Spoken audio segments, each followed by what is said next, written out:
All right, welcome back, everyone, for another deep dive. Getting right into it, today we're going to be tackling a field that might be kind of new territory for some, but it's one that offers, I think, really profound insights for really anyone who's interested in, big philosophical questions.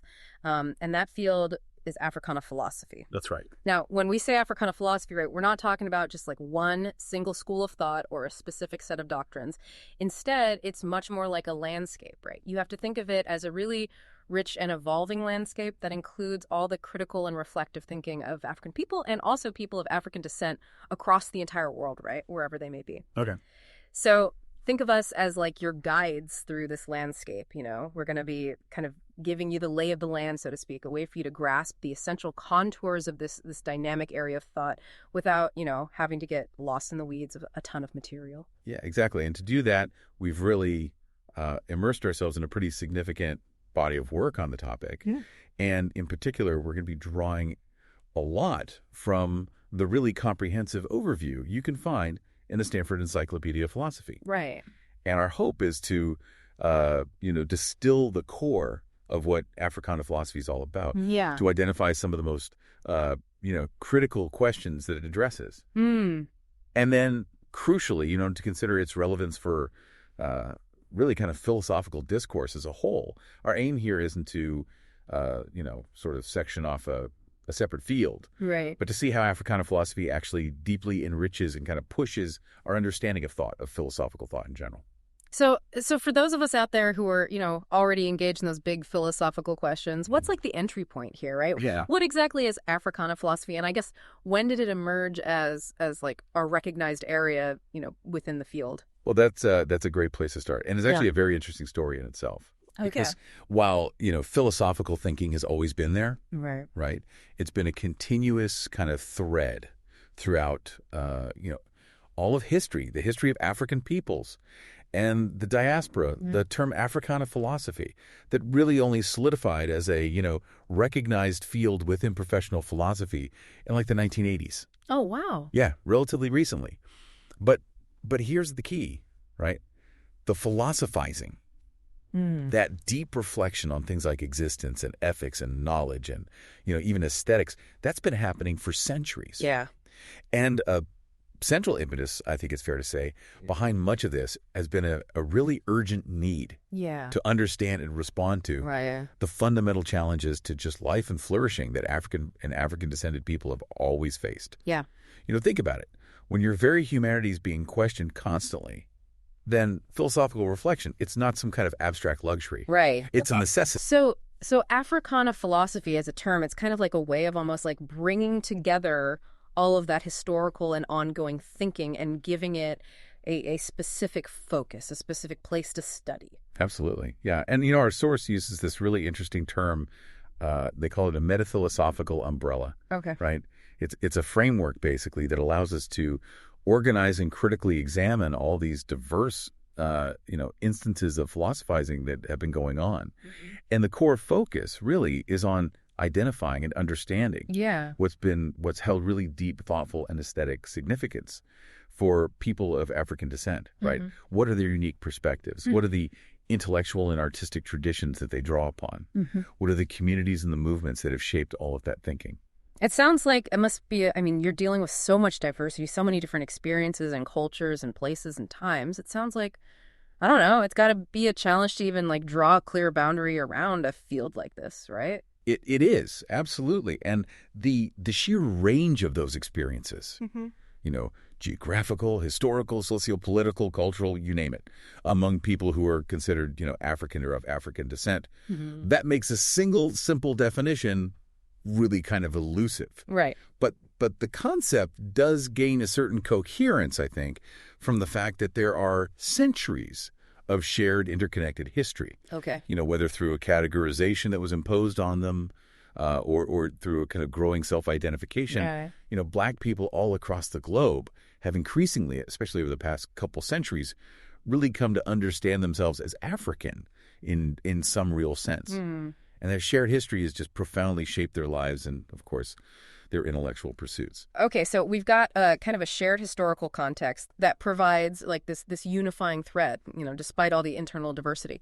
Now, what about like the fundamental assumptions? When we come to Africana philosophy, what are some of the key understandings that we need to keep in mind? Yeah, there's a few key sort of underlying understandings that we should lay out. So first of all, there's this recognition that despite all that vast diversity we just talked about, yeah, there are actually sufficient commonalities, anthropologically, historically, and so on, among people who are identified as African or of African descent. Right.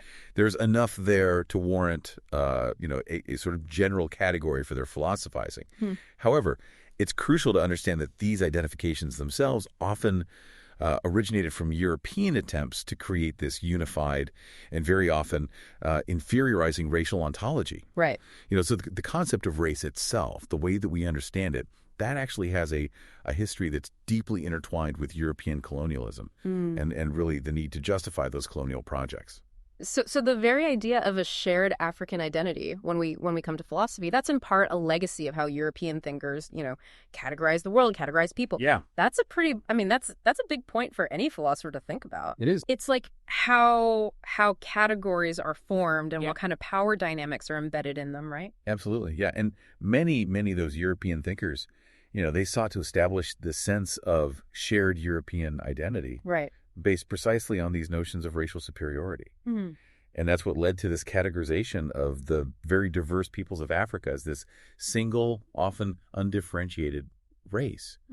And Africana philosophy as a field, it acknowledges these imposed commonalities as a starting point for examining the shared experiences and the intellectual responses that African descended people have had to European imperialism and all its lasting consequences. That's a really crucial nuance. It is. So what about you mentioned that was the first key understanding. What about the second one? Yeah, well, the second one is almost a direct counterpoint to the first one, which is to say that these groups are anything but homogenous. Right. Right.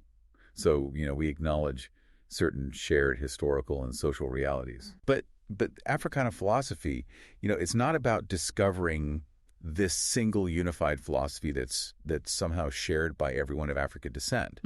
Instead, it's about engaging in these historically and socioculturally nuanced comparative studies of specific instances of philosophizing. And you do that within this broad context. So it's not about essentializing, like you said, essentializing some African way of thinking. Yeah. It's much more about exploring the variations and the shared concerns within this really broad historical and cultural framework, right? Exactly. Okay, so what about the third presumption? The third one is that Africana philosophy isn't really it's not intended to prescribe what philosophers of African descent must think about or which topics they have to address simply because of their heritage. Okay. Their racial or ethnic background doesn't dictate specific philosophical commitments. Yeah. And that's just like any philosophical tradition, right? Well, you'll find this wide spectrum of viewpoints and approaches among African and African descended thinkers. I mean, that makes sense. Yeah. A philosopher's identity doesn't constrain, their intellectual horizons. Right. Okay, so then what about the fourth understanding? The fourth one is really just about inclusivity, right? You don't need to be of African descent to contribute in really meaningful ways to Africana philosophy. Scholars of any background can, through their expertise, their rigorous research, their respectful engagement, can actually contribute to identifying, understanding, researching, teaching, and offering insightful commentary on the philosophical thought and aesthetic expressions of people of African descent. So they might be identified as scholars specializing in African studies or in African American studies, for example. Yeah, that makes sense. Yeah. Okay, so we've got a much clearer picture now, a more nuanced understanding of kind of the scope and these underlying assumptions that we have to keep in mind when we talk about Africana philosophy. Now, one thing that the outline mentions is this phrase, philosophizing born of struggles, and I thought that was really interesting. What does that actually mean for the nature of this tradition? Like, how does that shape the kind of philosophy that comes out of these experiences? Yeah, I think this is absolutely central to understanding Africana philosophy. The emergence of it as this distinct area of inquiry is really inextricably linked to those historical and also ongoing struggles against dehumanization that African and African-descended people have faced. Things like the just brutal realities of colonization, enslavement, and a kind of persistent racial oppression that continues to this day. Yeah. And I think it's a stark reminder that academic philosophy, historically, often it was complicit in and even actively supported those very oppressive systems well into the 20th century. So unlike, I don't know, you can think of maybe some philosophical traditions that might arise from, abstract intellectual curiosity. This is much more rooted in a lived experience of injustice, right? Exactly, yeah. And that's why, when Africana philosophy really emerged in the 20th century, within those academic circles, it had a very specific and very urgent mission, which was, one, to recover and explore those deep and profound, thoughtful, and aesthetic expressions of African and African-descended people. Right. And then, two, to actually actively contribute to their ongoing quests for freedom, for justice, and for human dignity. It sounds almost like, you see that in other, disciplines that focus on the experiences of marginalized groups too. Oh, absolutely. It's like this mission-driven kind of intellectual work, right? Yeah, exactly. Now, the outline also mentions, and I found this really interesting, the role of independent Black intellectuals and artists who often, they weren't working in the universities. They were kind of outside of that. Right. So how did their contributions shape Africana philosophy? Well, I think their contributions were really foundational. For generations, you had these fiercely independent Black intellectuals and artists, and often they had limited formal education. Right. But they possessed this immense intellectual fortitude, and they dedicated their lives to the upliftment and the liberation of Black communities. And they were working outside of those overwhelmingly white and Eurocentric academic establishments. So they had to forge their own spaces for intellectual production, and for dissemination of these ideas. So that they established and sustained religious and educational institutions, grassroots community organizations. They played pivotal roles in international anti-colonial movements. Right. And all of this, their writings, their speeches, their art, their activism, it became a vital resource for later generations. Yeah. And it really shaped, the intellectual landscape that came after. And so how did that tradition, this vibrant tradition outside of academia, how did that connect with the eventual emergence of Africana philosophy within, the professional discipline? Well, a lot of the contemporary pioneers of Africana philosophy, while they were operating within those structures of professional philosophy, they were very much inspired and influenced by the legacies of those earlier freedom fighters, and the intellectual leaders who had come before. And they recognized the profound philosophical insights that were embedded within those non-traditional forms of expression. Yeah.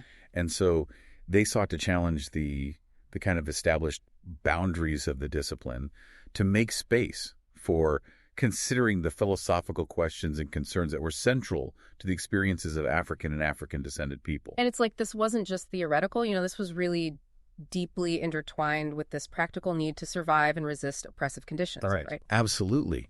When you're facing, day after day, the reality of racialized oppression, when your very existence and your humanity are under constant assault, philosophical reflection on these really fundamental questions of existence, it becomes an absolute necessity. Right. It's not just an abstract intellectual pursuit. Right.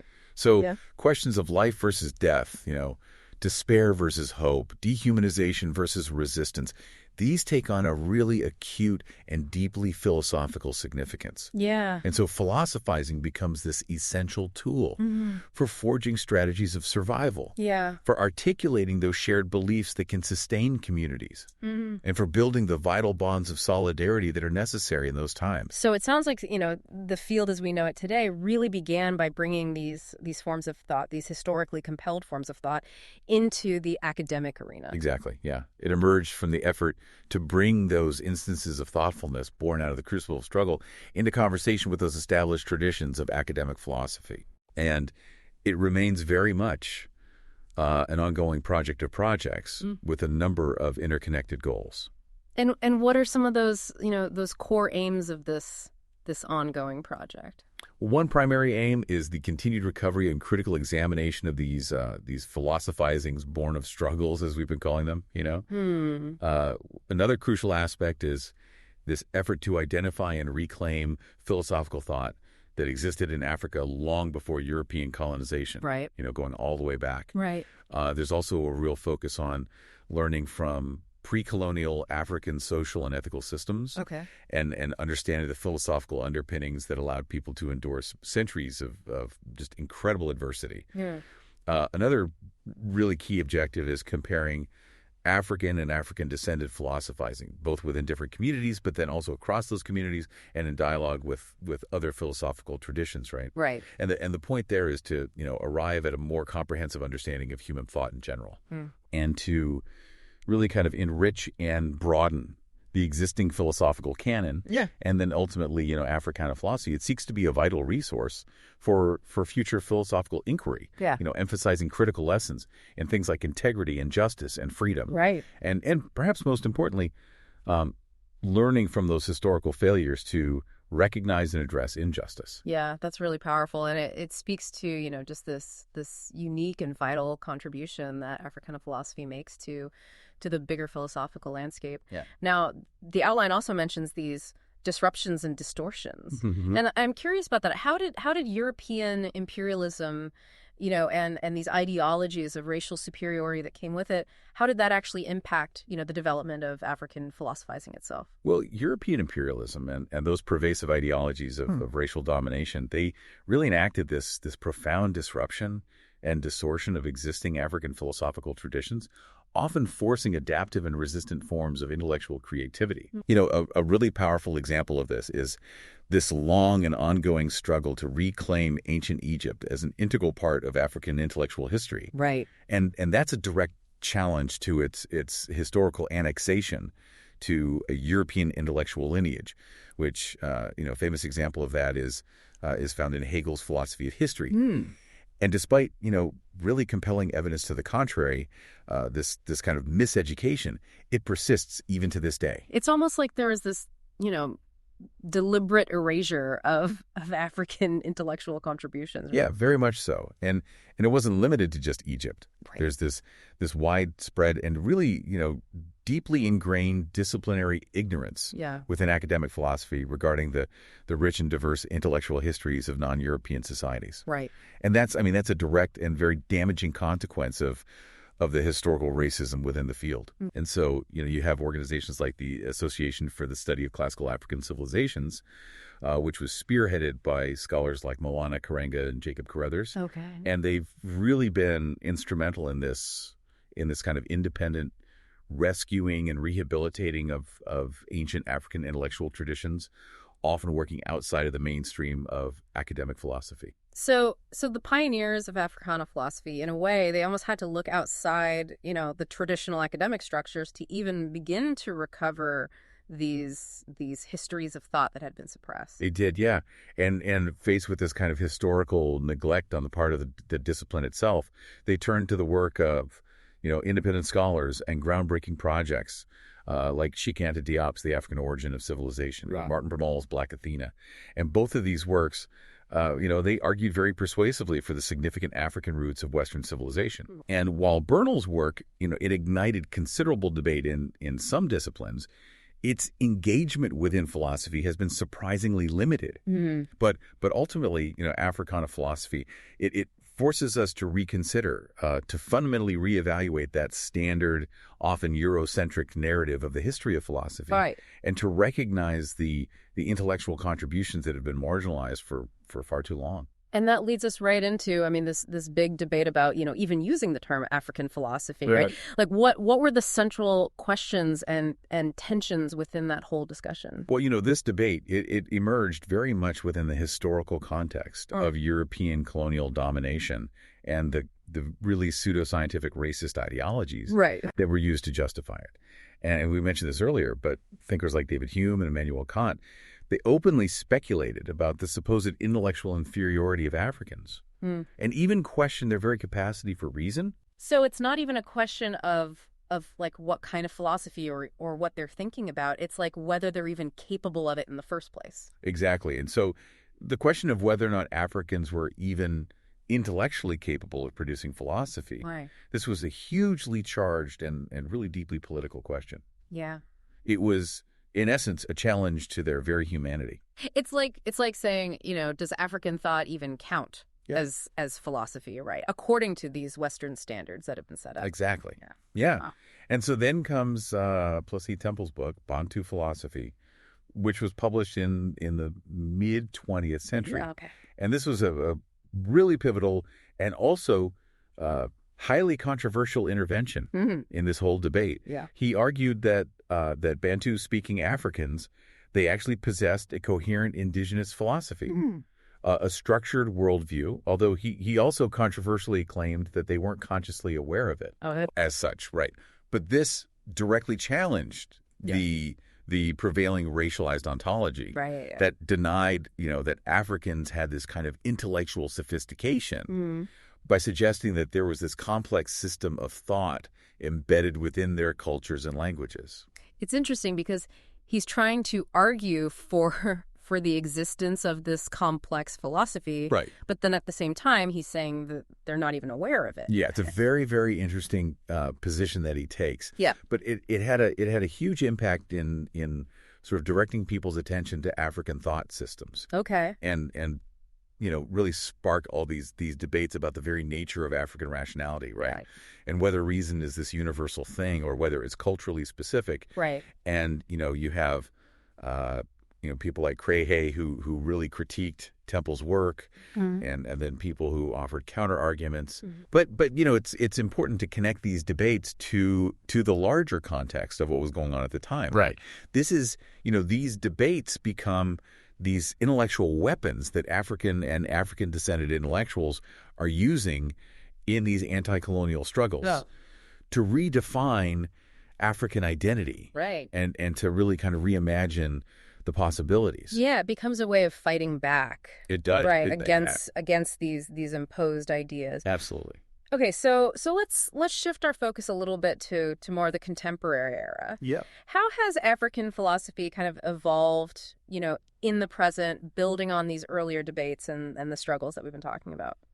Well, all of those anti-colonial movements. Yeah. And then the challenges of establishing and actually developing independent post-colonial nations across Africa, this spurred a really a significant kind of expansion of academic philosophizing on the continent. Okay. Right.